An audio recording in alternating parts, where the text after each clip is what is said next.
It's my pleasure today to speak with David Woolner, who is Senior Fellow of the Roosevelt Institute and Professor of History at Marist College in the United States. He is also the author of The Last 100 Days, FDR at War and at Peace. David, thank you for joining me on the Real Clear Values podcast today. My pleasure, Tom. David, it's fair to say that you're quite an expert on FDR. So perhaps you could give us just a broad summary for people who don't know who FDR was, Franklin Delano Roosevelt, of course. Perhaps give us a broad overview of who he was and what his broad significance was in relation to the history of the 20th century and the world we live in today. Well, Franklin Roosevelt, of course, was elected president of the United States in 1932, which meant, of course, that he took office at the height, really, of the Great Depression, the world economic crisis that brought the entire world into a deep state of despair. And he would go on to be reelected not only in 1936, but 3 additional times. He's the only president in U.S. history to be elected to office for 4 terms. Of course, he would not survive the 4th term, as recounted in the book. He died roughly 100 days, a little later than that, after being reelected in 1944. So this meant, of course, that he was president of the United States through the entire Great Depression and through almost the entire Second World War, and really stands as one of the most important figures of the 20th century. Absolutely. So you've written a book here. I've got it here, the last 100 Days, FDR and at War and at Peace. And I think by the point that I'd read this, I'd already read at least 2 biographies on FDR prior to this point. And it was a very interesting and very detailed read, I have to say. 300 or so pages on the last 100 days of Franklin Roosevelt's life. So perhaps you could tell us a little bit about why you decided to focus on the last 100 days and what the significance was of that particular period. Yeah, I as you mentioned earlier, Tom, I've always been a great admirer of Franklin Roosevelt. And part of the reason I focused on the last 100 days is because if you start looking at his activities in office in 1943, 44, the decline in his health in 1944, and in a way, the diminished state of his energy, I think, meant that he really telescoped his efforts on what mattered most to him. And what I found so interesting about this period of the 4th term is that he's really focused on the things that matter most to him. And it's a kind of fascinating period in his presidency for that reason. There's no question that he is genuinely ambivalent about being president. Part of him really wanted to retire and go back to his home on the Hudson River. He famously said in July of 1944, when he announced his decision to run for a 4th term, that all that is within me cries out to go back to my home on the Hudson River. Yes. But he felt a sense of responsibility and duty as a good soldier, as the commander-in-chief of the American Armed Forces, who had been, in a sense, assigned by the people of the United States to bring the war to a conclusion, that he had to continue on in office. Of course, the conservative press said this was all nonsense, but I think it was actually quite true. He really did feel a sense of ambivalence. I mean, part of him really enjoyed being president. He certainly wanted to see the war through. He wanted to see the establishment of the United Nations. That was vitally important to him. But he was tired, as he said frequently to his distant cousin Daisy Suckley, one of his most intimate contacts. He was tired of being what he called Exhibit A, always in the public eye. And really looking forward to being a private citizen again. Yeah, very interesting. And I did pick that out and make note of that in your book, that quote about how he had this yearning, this longing to return home on the Hudson River, and yet he was compelled to go and run again for another term. Interesting, because I also think you pick out there about how he magnifies his values. He really focuses in on his values and what's most important to him. And this has always been a tricky question with FDR, hasn't it? In terms of what his values are. I've spoken with academics in the past who focused on Franklin Roosevelt and specifically asked them, what do you think his values were? And that question is usually followed by a long pause and a silence before they say, well, I don't really know, because he's quite a complicated guy, and there are so many things that have been published by him and about him in the primary source literature that it's very difficult to tell. But I think you're quite apt to note that those things in the final stages of his life very much tell us a lot about the man and what he cared about the most. So, in terms of the book itself, how about the timing of the book? Why did you decide to publish the book when you did? Because it was published in 2017, wasn't it? Yeah, I mean, part of it was personal. I was had the opportunity to really focus on writing the book about around that time, but part of it too was a kind of determination, given the political machinations going on in the United States in 2016 and so forth, to set down a book that really tried to articulate these very important values that Roosevelt believed in: his fundamental faith in democracy, his fundamental faith in the American people, and his strong belief that the United States must play a leading role in world affairs. It's a real transitional period, as you know. Roosevelt's tenure in office really fundamentally changes the relationship between the American people and their government through the New Deal and the 100 Days that he launched in 1933, but also fundamentally changes the relationship between the United States and the rest of the world. And I would argue that the world that we're living in today is very much the world of Franklin Roosevelt. It's not the world of Joseph Stalin. It's not the world of Winston Churchill. It's the world of Franklin Roosevelt. And we've been living through a period in recent years when that world has been increasingly brought into question by right-wing populism and by people who are embracing fear, fear of others, fear of the future. Whereas Roosevelt was very proud in saying that we were united, he said, in banishing fear. That's what he called the New Deal when he was working with the American people. And of course, he famously said in his first inaugural address that the only thing we have to fear is fear itself.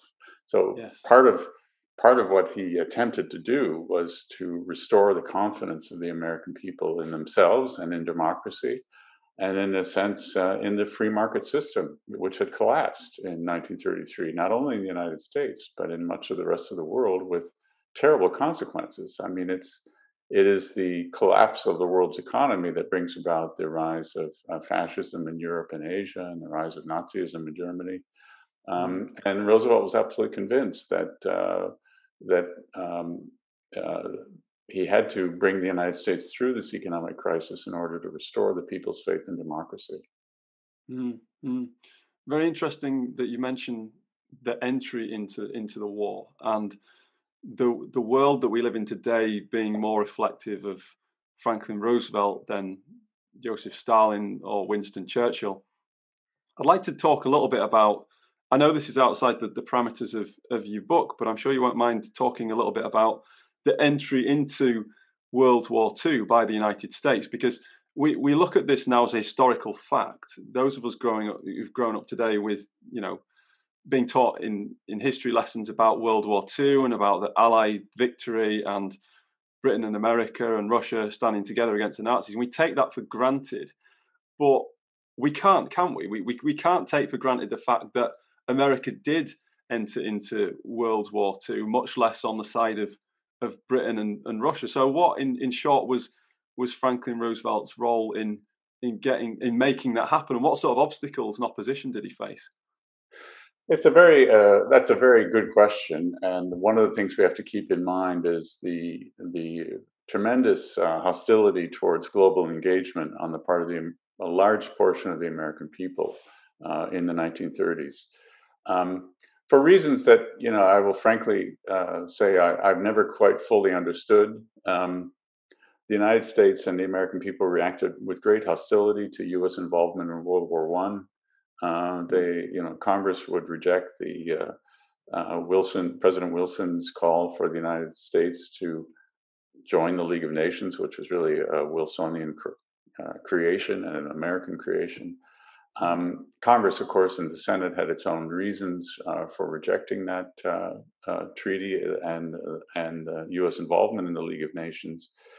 But I think more importantly, the American people really turned against U.S. involvement in European affairs in particular. There was a sense that we had been duped into the war, that the war was really about profiteering, that munitions makers and bankers made a lot of money on the war, and that 100,000 Americans died fighting in a war that many Americans felt was tied to European imperialism, and all these things that were antithetical to the American worldview. And so by the time Roosevelt assumed office in 1933, there was a strong sense of what is frequently referred to as American isolationism. I think to be really accurate about it, it's an anti-European, anti-British, anti-imperial sentiment more than anything else. The American people were not particularly opposed to, for example, U.S. engagement in Asia and U.S. involvement in China and so forth. And they were much more sympathetic to and concerned about, for example, Japanese aggression in Asia, and more willing, say, to stand up to Japanese aggression in Asia, say, in the 1930s. Than they were with respect to Nazism and what was happening in Europe.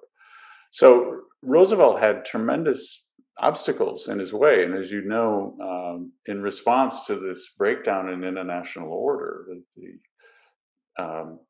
Japanese invasion of Manchuria in 1931, the Italian invasion of Abyssinia in 1935, the Spanish Civil War in 1936, the Sino-Japanese War in 1937. I mean, we forget just how bad things were in the 1930s. It's not just a global economic crisis, but this complete breakdown in international order, what was often referred to as international lawlessness.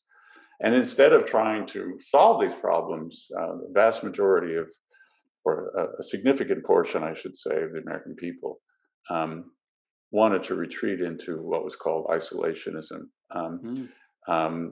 And by the time war breaks out, the initial response is not to help the British survive, but to create Fortress America. And this is where we see the rise of the America First movement. America First was really about building a kind of wall around the Western Hemisphere and keeping the rest of the world out, and particularly keeping the European problems away from America. So for FDR, who was very much an internationalist and recognized that in order for the world to secure peace for the future, the United States had to play a role in world affairs. This was a very difficult period, and one in which his hands were largely tied by the U.S. Congress, which was opposed to American involvement in European affairs and very much opposed to the idea of the United States getting involved in the Second World War. Roosevelt did what he could initially, trying to allow the British, for example, to purchase arms and munitions on a cash and carry basis in 1939 and 1940. But he was very limited in those initial months and years once war broke out. But he fought tremendously hard, didn't he, to make that happen? It's quite interesting, actually, because some of those people you mentioned in the America First movement, people like Charles Lindbergh, aren't recognised as being associated with that particular movement and having some sort of affiliation with the Nazi Party. It's quite interesting, really. I went to the Air and Space Museum in San Diego in 2019 with some friends who are based there, and there's a little statue of Lindbergh up there, and they didn't know anything about that whatsoever when I spoke with them. And they're educated people, but he was known primarily as an aviator. And this whole history of America First, and like I said before, the idea that America entered into World War II on the side of the Allies been taken for granted is something that's quite, to me, it's quite phenomenal. But FDR did extremely well to get America into the war. And by the time we get to the last 100 days, is it fair to say that the war in Europe is going pretty well in favour of the Allies? Well, it's interesting. This is another thing that I think I tried to stress in the book. There is a kind of assumption that, oh, the war's over, right? He wins the Mm, 1944 election in November of 44. Everything's going fine. You know, the worst battle casualty figures of the Second World War for the Americans were in December of 1944 with the Battle of the mm, Bulge, the Ardennes crisis. The war was not over. We hadn't even entered Germany yet, and you know, this there was a real letdown in a sense because once the Allies had successfully invaded France in June of 1944. That in and of itself is often misunderstood. There's a sense that once we're in France, it's over. The Germans are finished. It took 6 or 7 weeks for us to break out of the Normandy Peninsula. It was very tough going.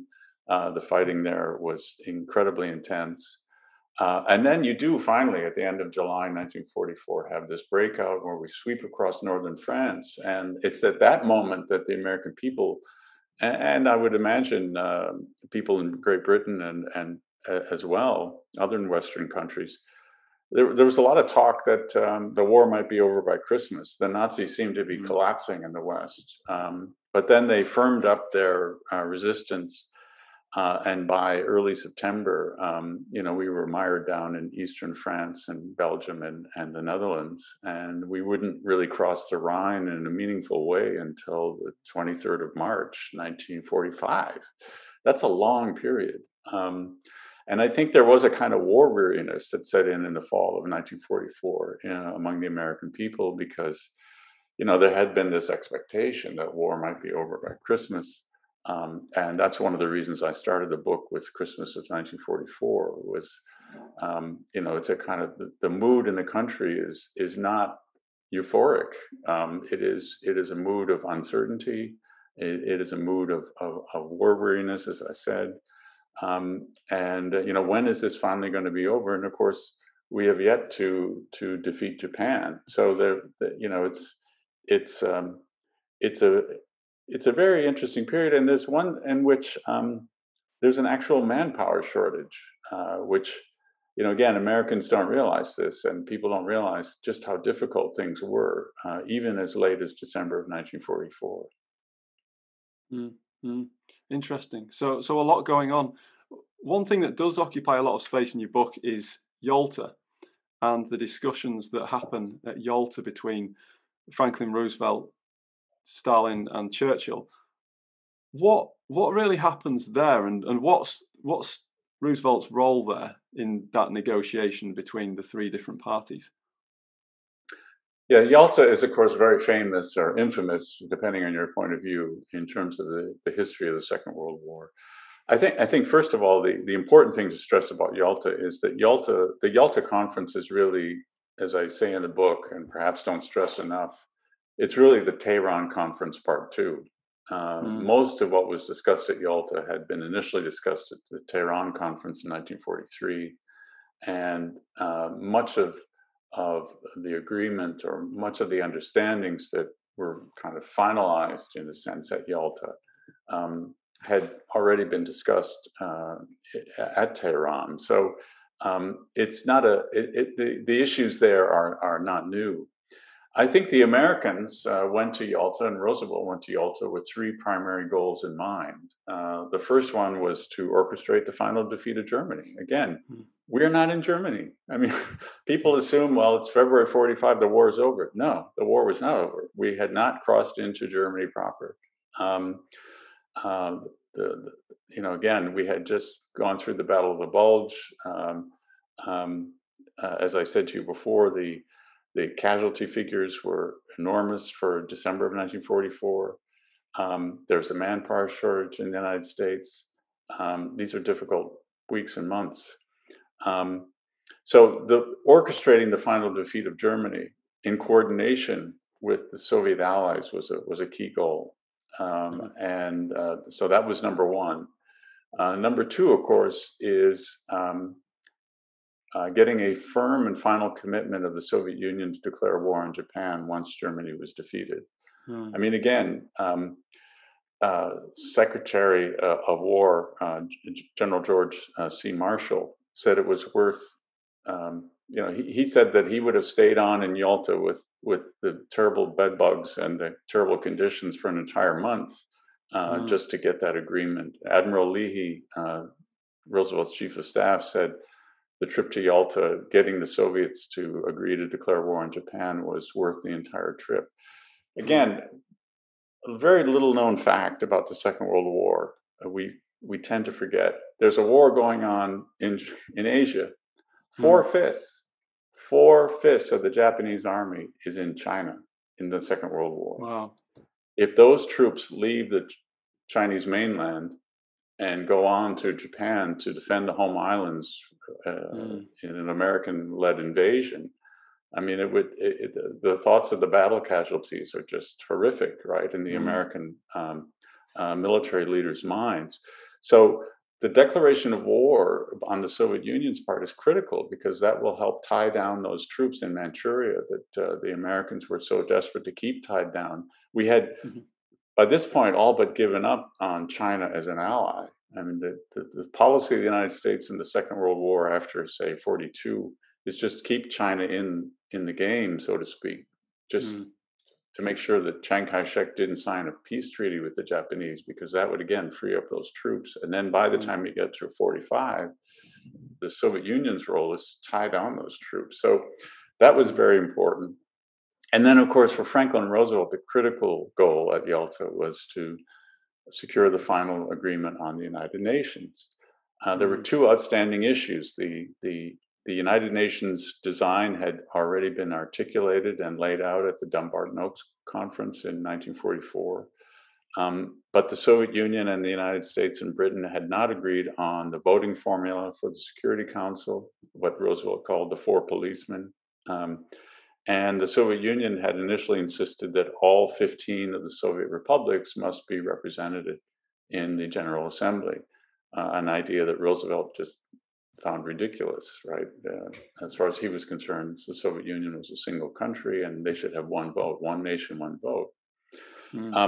So these were, again, we forget how difficult these issues were. I mean, Stalin was absolutely obdurate on this. He said, you can talk for an entire year about it. He wasn't going to give up the absolute veto. And of course, if we had gone along with that idea, that would mean that the great powers could have stopped any discussion from occurring in the Security Council. So if, for example, if Costa Rica wanted to bring up some issue that in opposition to the United States could silence that from even being discussed. Ultimately, the formula that was agreed to at Yalta was one in which it was what I call a limited veto. In other words, the great powers cannot censor any issue from being discussed and voted on in the Security Council.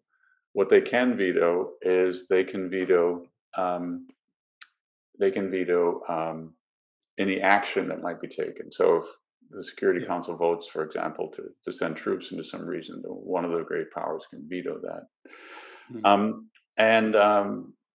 So Stalin eventually comes around and agrees to this at Yalta.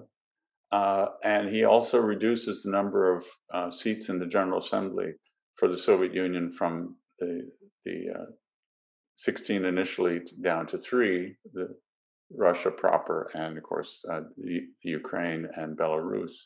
And given the casualties that had occurred in Belarus and Ukraine, it seemed very justified both to Churchill and to Roosevelt that these two Soviet states be included. I mean, millions of their citizens had been killed by the Nazis in the Second World War. So, so from Roosevelt's perspective, and it's interesting, from the American perspective, Yalta was a success. The issue, and there are even reports that the Soviets felt that they'd been kind of taken advantage of at Yalta, that the Americans had gotten what they wanted. On the question of Poland, however, it's a much more difficult issue. And again, I think this is, to a certain extent, largely misunderstood. neither Churchill nor Roosevelt really had much leverage when it came to Poland. They had some, and we can argue about whether Roosevelt could have done more and Churchill could have done more. They probably could have. But these other issues were the critical ones, and they weren't going to let an issue like the status of Poland interfere with these other critical matters. So that may be a tough pill to swallow in terms of the Polish people. Great Britain went to war over Poland. Both Roosevelt and Churchill would have preferred to see Poland emerge as a free and democratic state, obviously, after the Second World War. But they were not so naive as to not recognize that Soviet power was there to stay, that it was a reality that they had to recognize. And there's some very interesting observations, that I make in the book. This notion, for example, that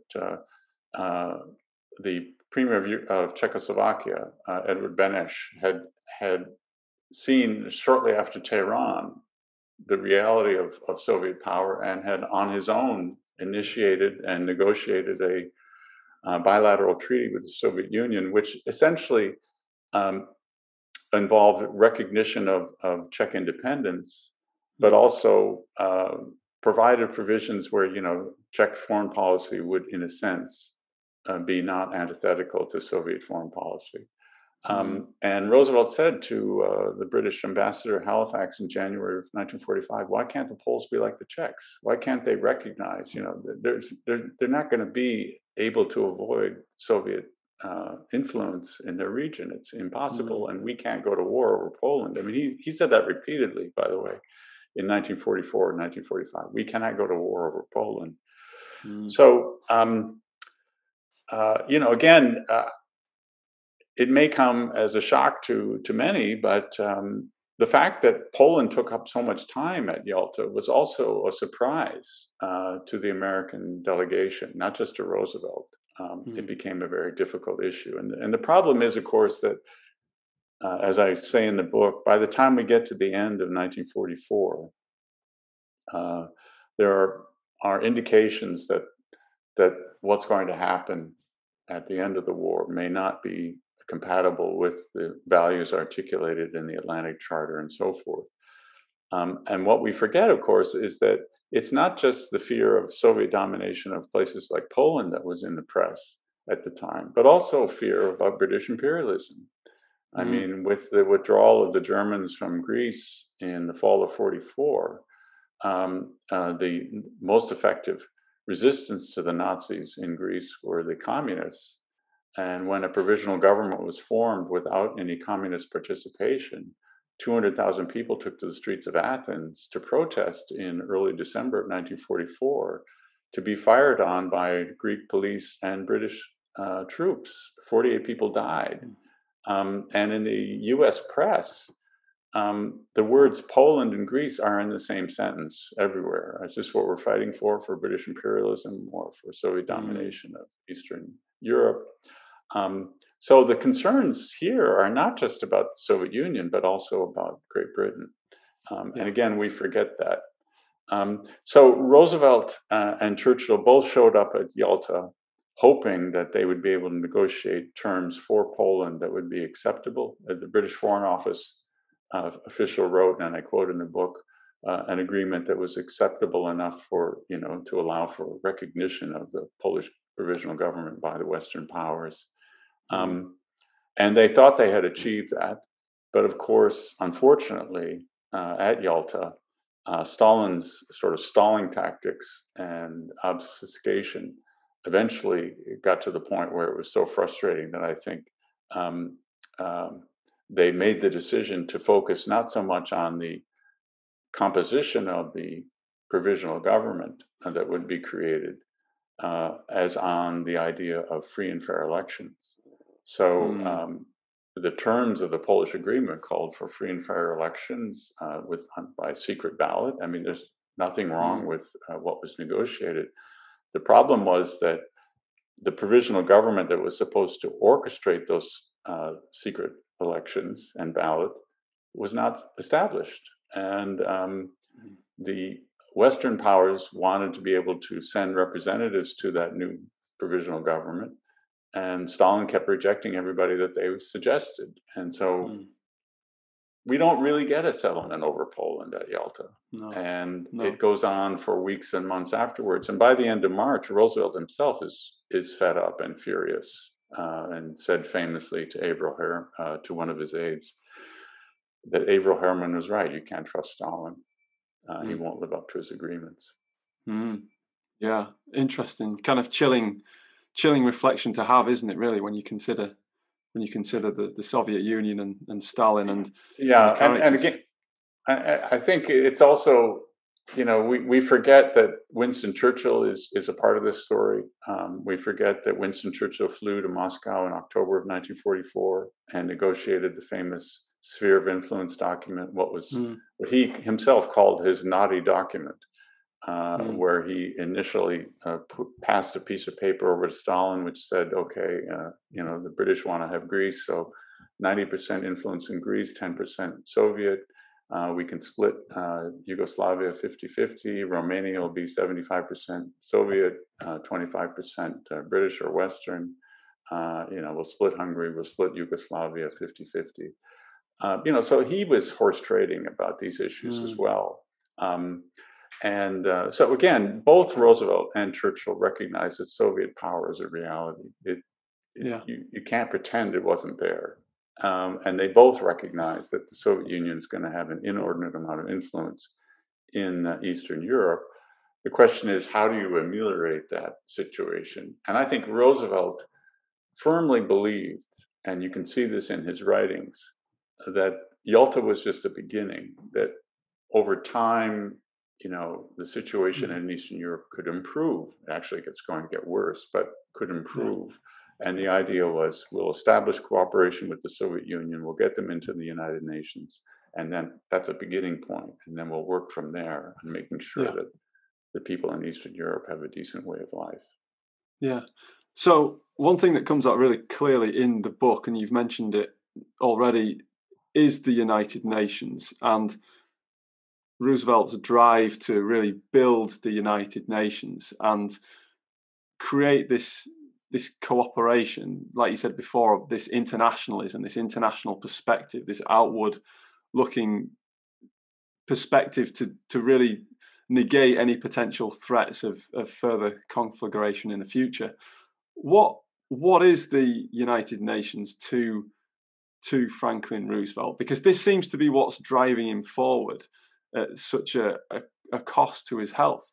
So what does he want it to be, and what does he want it to do exactly? Well, I think if you're going to fully understand the Rooseveltian vision for the future, we have to take a very comprehensive look.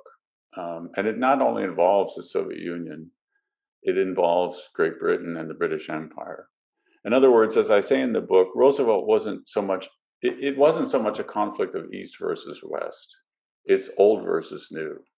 And in many respects, the Soviet Union is a less complicated problem for Roosevelt than Great Britain and the British Empire. Again, he's not alone in this. The American military leaders and chiefs of staff agreed.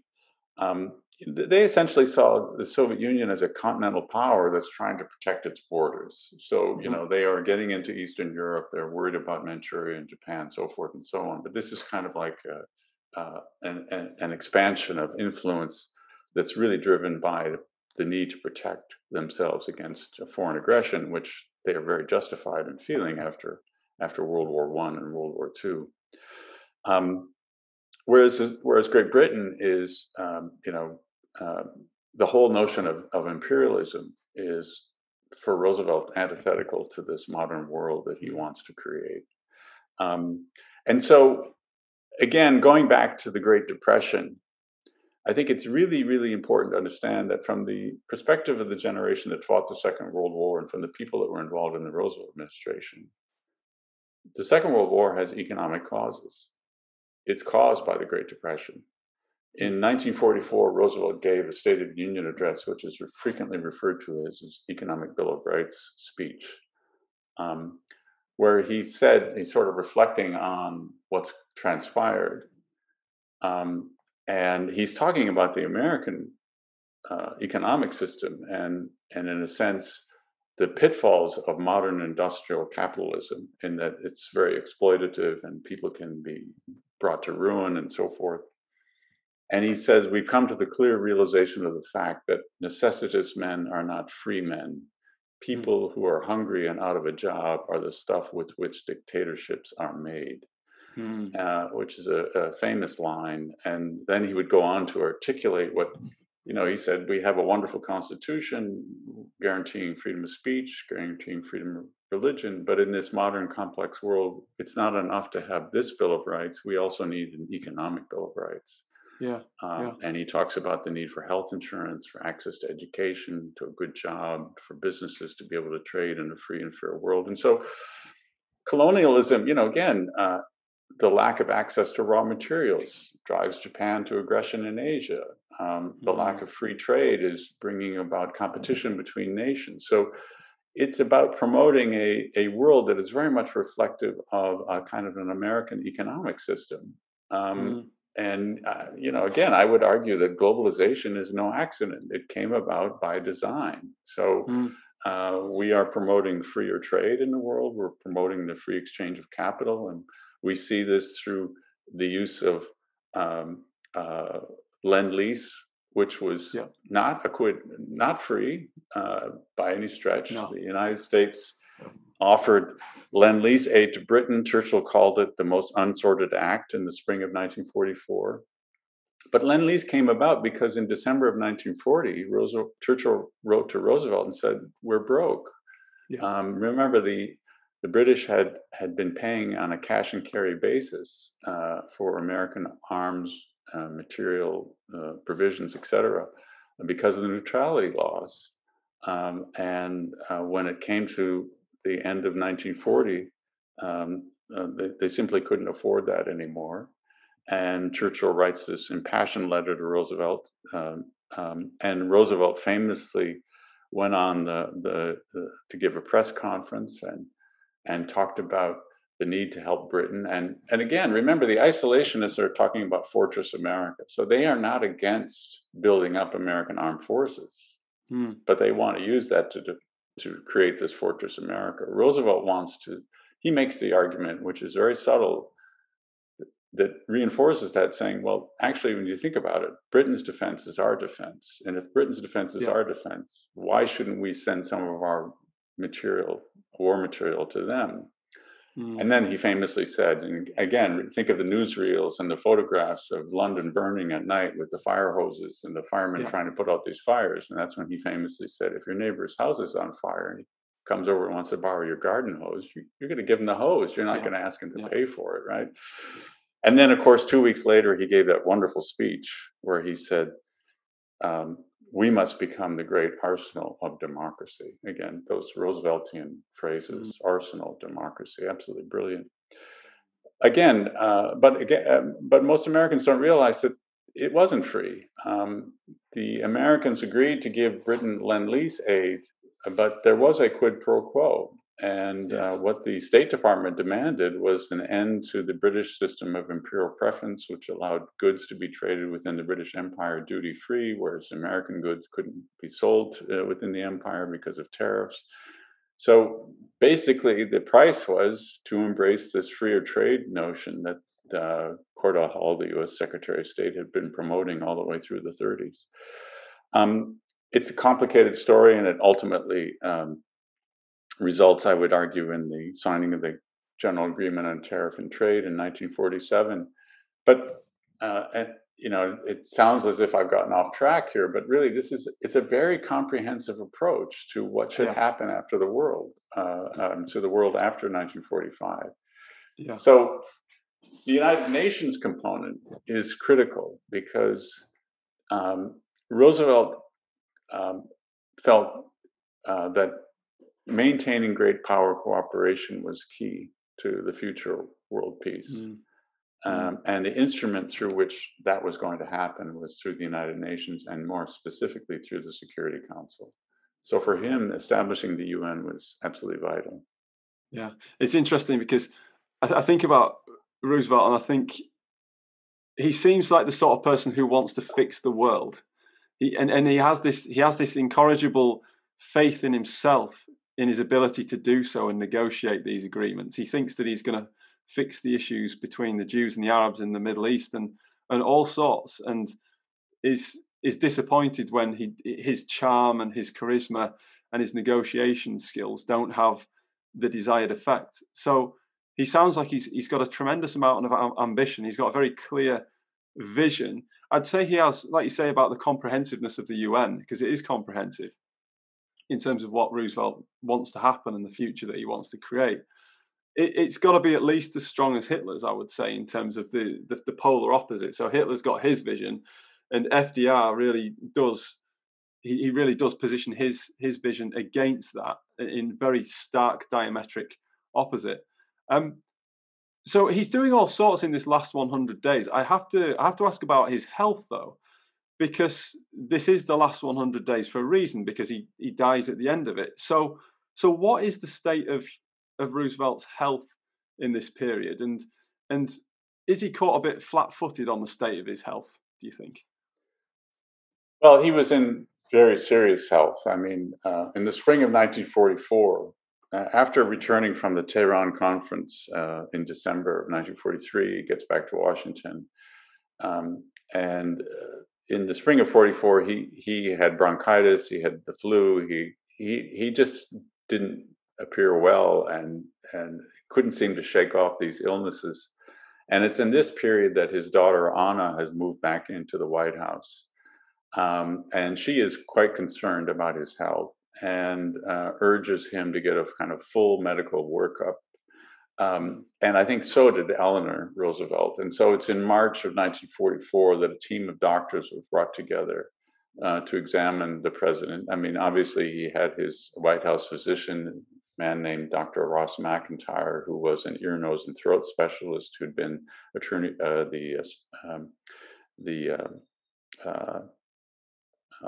medical officer of the United States, and the Surgeon General, excuse me, and had been FDR's personal physician for a number of years. But when they engage in that workup, they discover there's a young cardiologist. These are all naval doctors associated with the U.S. Navy, and there's a young naval cardiologist named Dr. Brune, who discovers that Roosevelt is in the early stages of congestive heart failure. And this sets off a kind of panic among these physicians, although 2 out of the 3 teams, well, I shouldn't say sets off a panic, sets off a fierce debate among these doctors about just how ill the president really is. He's ordered to go on rest. That's for that reason that he travels to South Carolina to visit his friend for almost 4 weeks. In the spring of 44, has another workup in May, and at that point, I think one of the doctors, whose name was Dr. Leahy in Boston, begins to agree with the cardiologist that this is really serious, and he, in fact, was so concerned about it that he actually dictated a memo that was signed and sealed and witnessed, actually notarized, that was put in his safe and in his office, just in case somebody should ever question his medical skills because of his involvement in this. And basically what he says, and what he says in a conversation to Dr. McIntyre at the same time, is that he doesn't think Roosevelt can survive another 4 years in office, and that he should think carefully about his vice presidential pick. So there were concerns about his health. The net result of that medical workup is that they ordered him to cut down on his smoking to 6 cigarettes a day, to go on a low-fat diet, to take digitalis, to reduce his hypertension. He was very bad hypertension, and to cut the number of hours he worked, to 4 or 6 hours a day, which is, of course, an absurd notion for the President of the United States running a global war. So, I think it's important to understand that he's a sick man. There's no doubt about it. But he had contracted polio in 1921 and had been living with health issues for decades. and I think he had sort of learned to just overlook these issues. Yeah. And as I say in the book, he knew he had a heart problem, and he even discussed it once or twice with Daisy Suckley, his confidant. But I don't think he expected to die when he did. I think he expected to be able to carry on to see the war through to its conclusion.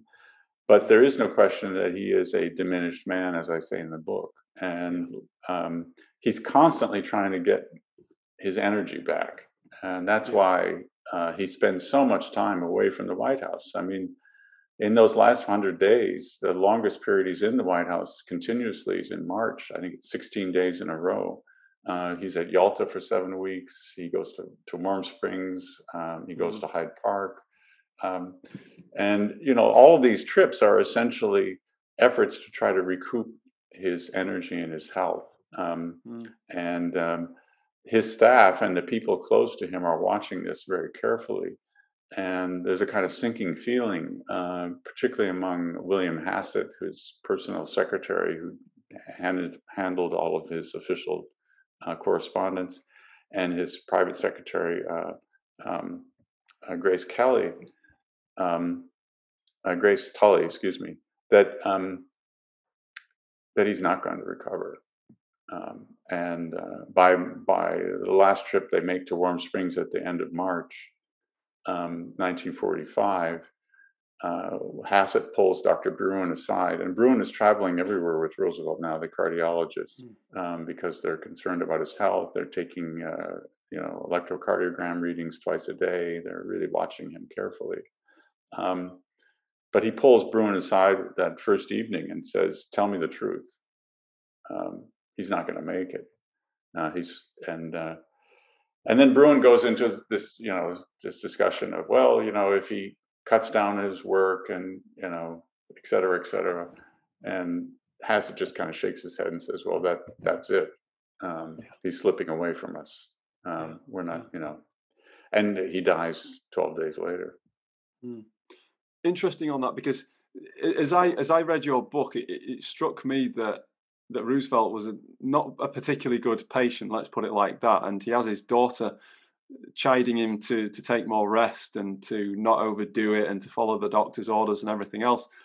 Tying that then to a comment that his wife Eleanor makes after he passes away, do you think that he knowingly shortened his life by carrying on regardless? Do you think he consciously made, you've mentioned that you don't necessarily think that he's going to die when he does die, he doesn't expect that, but do you think that he is making a conscious choice to some extent that he will shorten his life if necessary in order to bring about this vision that he has for the world in the post-war situation?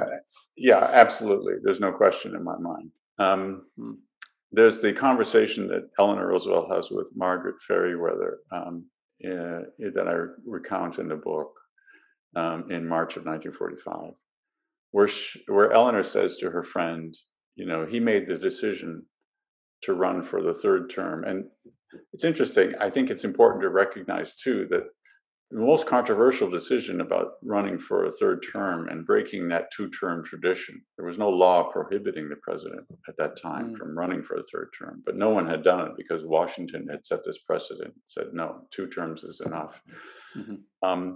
That was the controversial move.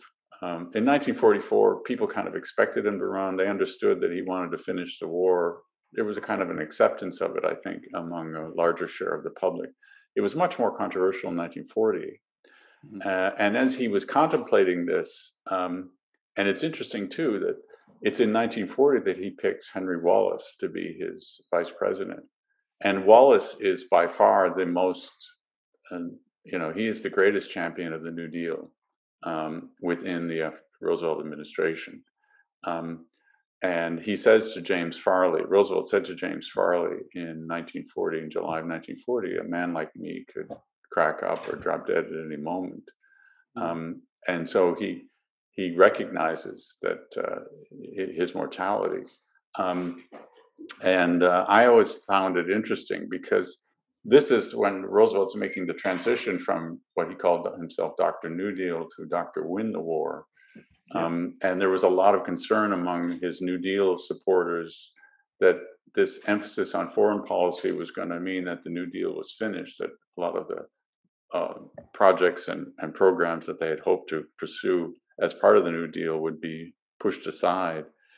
And I think Roosevelt was thinking about the possibility that he might die in office. And he chose Wallace because Wallace would be the most reliable vice president to carry on the New Deal. Wallace, of course, turned out to be controversial among the kind of elite of the Democratic Party. He ended up being very popular among the rank and file, but they were adamantly opposed to his continuing in 1944 and really forced FDR to drop Wallace. And of course, as a consequence, Harry Truman became vice president. Roosevelt, of course, at this point, this is also part of the story that doesn't really get into the book because I don't deal so much with the summer of 44, but I think he doesn't want a political fight at this moment. He's concerned about the United Nations. He's concerned about, finishing those jobs that he wants to finish. And if Wallace is going to become a political liability among, certain elements in the U.S. Senate, for example, it's not worth it to him because he needs a cooperative Senate to get the UN Charter passed and so forth. And so he willingly drops Wallace, and he's obviously not going to say that publicly, but privately, he willingly drops Wallace and allows Truman to become vice president. But I do think that, again, as Eleanor said, she said to Fairweather, he knew in 1940 that continuing on in office might shorten his life, but he thought if it meant that he could finish the work that he had set out to accomplish, it would be worth it. And then she said, rather chillingly, I agree with him. And I think the same thing holds in 1944. He was absolutely determined to see the world through the war, absolutely determined to see the establishment of the United Nations. And I'm quite sure in his heart of hearts knew that there was a real risk to his health, but that would be worth it if he could see it through. The other question that doesn't play a huge role in the book, but which is interesting, is that on a couple of conversations, he talks about resigning, stepping down as president once the United Nations is established. And there's even a conversation or two where he talks about becoming the first Secretary General of the United Nations and leaving the presidency. So it's interesting. So he that ambivalence, I think, once the war was over, he loved being president. There's no doubt about it. But he also really wanted to rest. And I think it's quite conceivable that he might have resigned once the war was finished. Wow, that's an interesting idea, and one that very much speaks to his values, like you say, about internationalism and international relationships and cooperation, and setting up the world in such a way, using systems and relationships, if you like, so that something like World War II just can't happen again because everybody's got a sustainable relationship with each other. I find it interesting what you said, going back to your point about Russia before and the perception of Russia and Eastern Europe, because this is something that is argued about, or has been argued about recently, this idea of unipolarity versus multipolarity. So from the Russian side, Vladimir Putin and his advisors, to whatever extent they may be really called advisors, like Alexander Dugin, they speak in favor of multipolarity. They say, well, actually, the East is Russia's domain, so let us deal with it, and America get lost. And there is that idea. So it's interesting that idea of Russia having its backyard, and that was that being accepted by the likes of FDR and Churchill back then. So that is quite interesting. So in terms of when Roosevelt dies in the book, I have to say it's quite graphic the way that you go through that in the book, the way that you recount his actual death, and I find it very emotional because I think it was probably the third, at least the second biography of Roosevelt's that I was reading, and so this was the most graphic account that I'd read of his death, and it's quite sudden and quite shocking that this man who had the plan, he had this master plan, and he had such great confidence and such great charisma in fulfilling these plans as well, was in the end fallible, and that he did in the end succumb.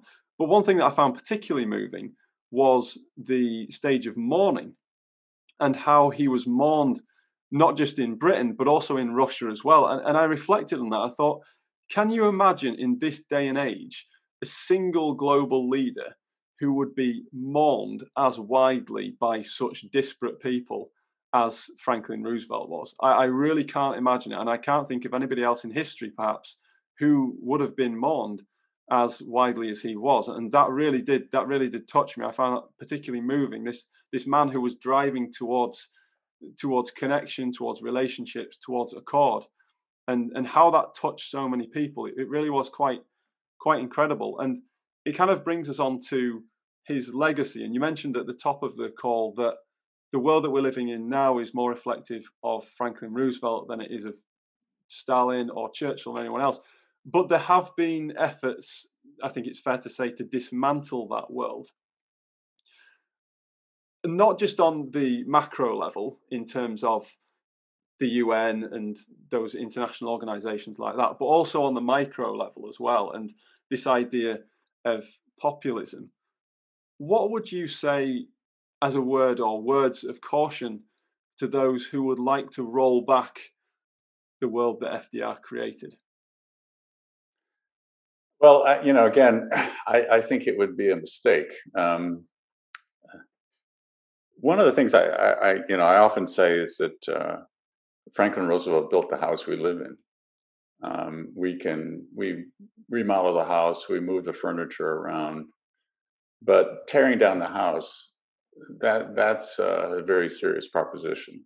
And even in the United States, even with the conservative movement that you see today, the notion of throwing Social Security out the window or unemployment insurance or these basic provisions of the New Deal really would not warrant any kind of serious consideration. We can argue about how much government intervention in the economy, but the idea that the U.S. government the federal government has a responsibility to maintain a kind of basic measure of economic security for the American people is widely accepted, even among conservatives. And I think the same thing applies to the role of the United States in world affairs. We talked earlier about the breakdown in international order in the 1930s, and how in the absence of American involvement and engagement with the world, the world largely descended into international anarchy, starting in 1931 and so forth. And so, there's so much that could be said about this. In many ways, what I think what Roosevelt was trying to do, again, I think he operated on two levels throughout the war. On the one hand, there is the rhetorical Roosevelt who talks about the four freedoms: the need to establish freedom of speech and expression, freedom of worship, freedom from want, and freedom from fear everywhere in the world, as he said in that famous speech. And of course, for FDR and for the American people, freedom of religion and freedom of speech are built into the Constitution. They are used to that idea.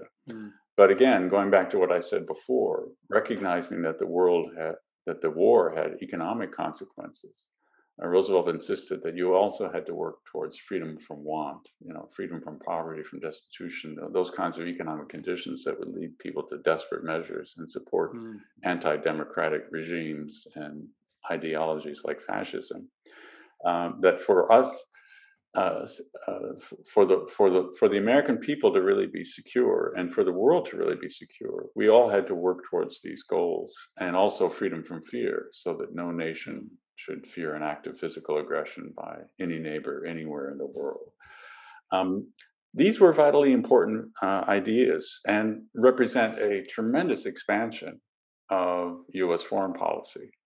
But again, I think it's very important to recognize that. So what he's essentially saying is that the security and well-being of people in other parts of the world, in distant parts of the world, is directly tied to the security and well-being of the people of the United States.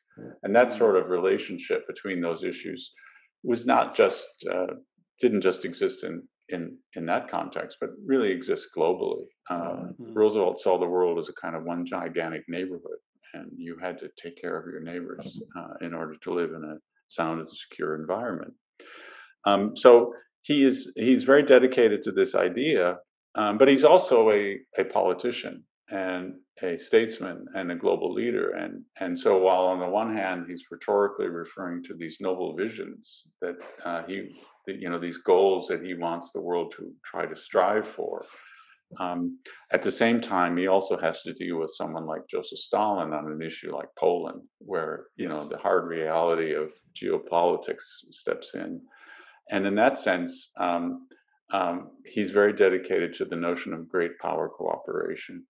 So, I talk about this sort of Machiavellian reasoning. What Roosevelt's trying to do here, he's trying to maneuver Stalin into a certain position in terms of maintaining engagement with the world. I mean, the interview he gives with Anne O'Hare McCormick in March of 1945 is absolutely fascinating.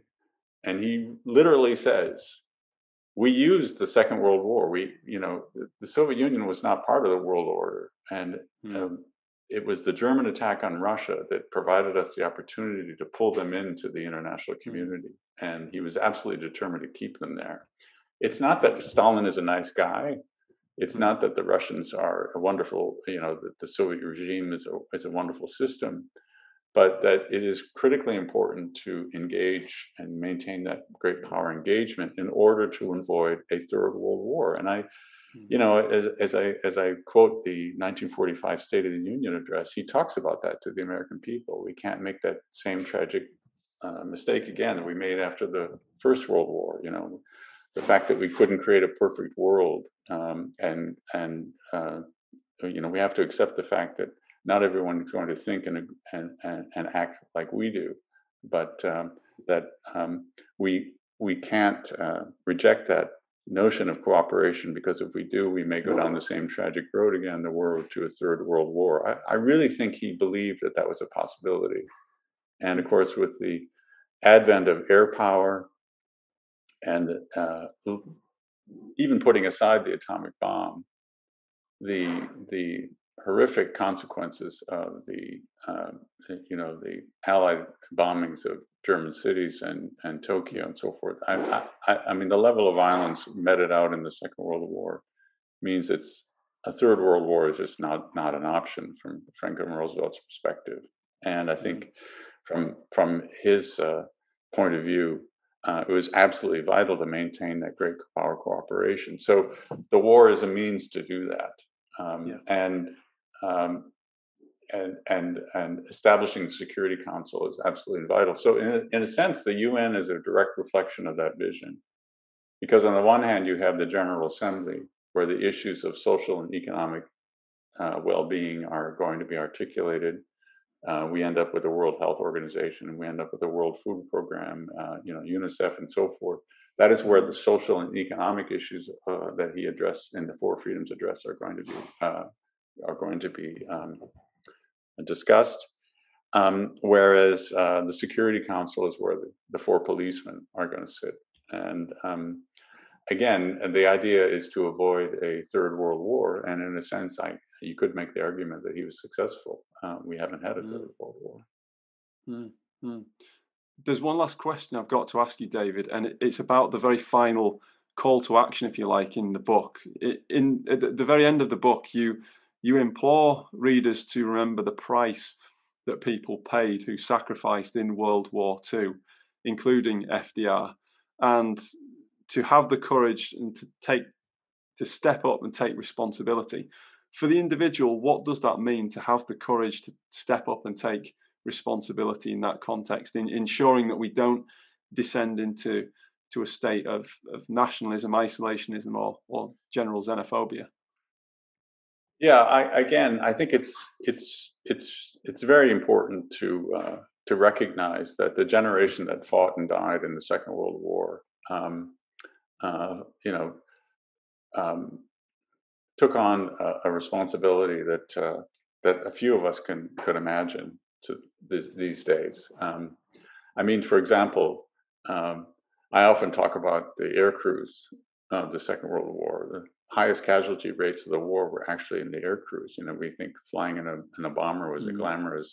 These are the guys that haul the glamour. You know, but to fly those 30 missions and to survive was you know, your chances of being killed were higher than in any other service.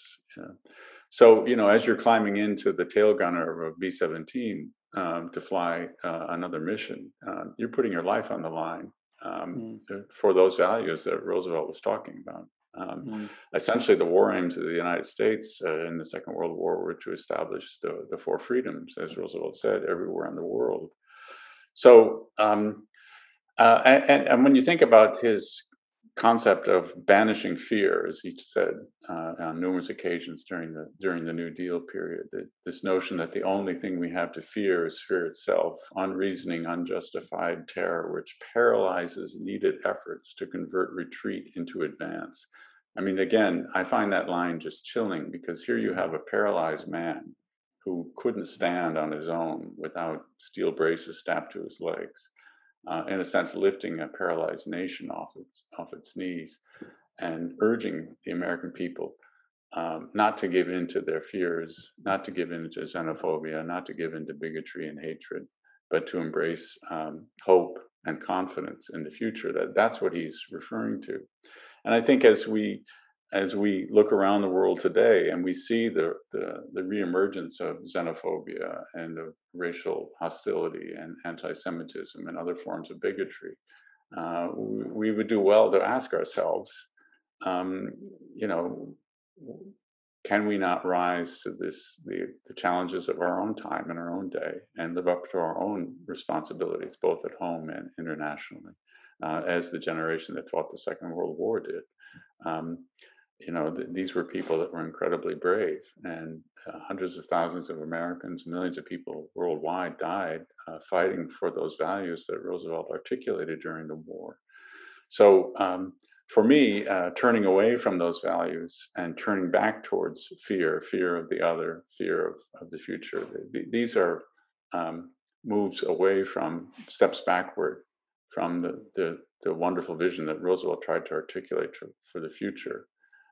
You know, as he said when he was drafting his final speech, which he never gave, it was time to cultivate the science of human relationships, the ability of all peoples of all kinds to live together and to work together in peace.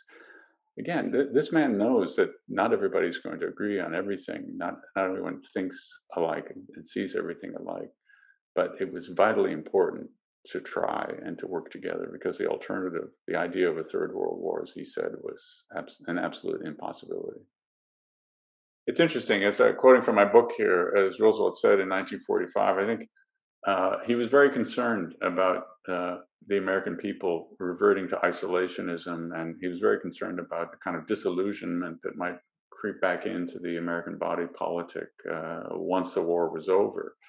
And so in January of 1945, when he was giving his State of the Union address, and again, this is before Yalta, it's almost as if he's warning the American people, you know, about how difficult things might be in the coming weeks and months, and even when the war is finally over. And he said, as I say in the book, he cautioned the American people not to forget, quote, "In our disillusionment after the last war, we preferred international anarchy to international cooperation with nations which did not see and think exactly as we did. We gave up the hope of gradually achieving a better peace because we had not the courage to fulfill our responsibility in an admittedly imperfect world. We must not let that happen again," he said, "or we shall follow the same tragic road again, the road to a third world war." And I think if there's any line that sums up Roosevelt's determination and thinking in the last 100 days, that is it. He was sincerely concerned about the possibility that we could see the outbreak of a third world war, and he was absolutely determined to avoid that scenario and to try to convince the American people that they had to, as he said, live up to their international responsibilities in an admittedly imperfect world. I think that's a good place to leave it. David Woolner, thank you so much for your time. Thank you, Tom. It was my pleasure.